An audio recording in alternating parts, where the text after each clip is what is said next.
Tata. Aïe, maman. Utakia wana c'est Konaté et sika tozali koyekola judo. C'est comme ça kauka. Biso toyekola judo epai ya maître Oki Oyaka.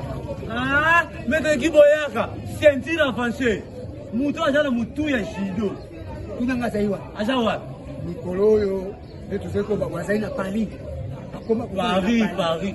Yo muko mushuba français ba kangsanga pona yo. Azali kovana na Paris, azali na Paris anzan. Ba mindele ba yo ko kanga pa ba ko na yo. Oyo lobi azali na Elise.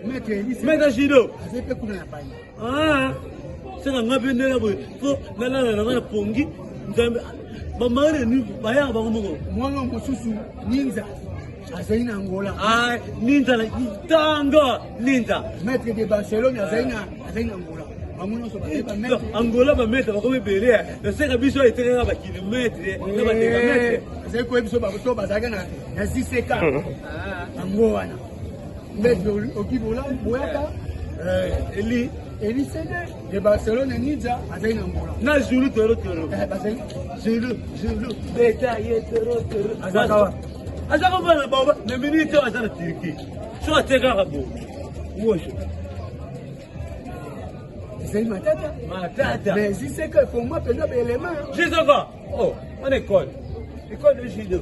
Merci tata.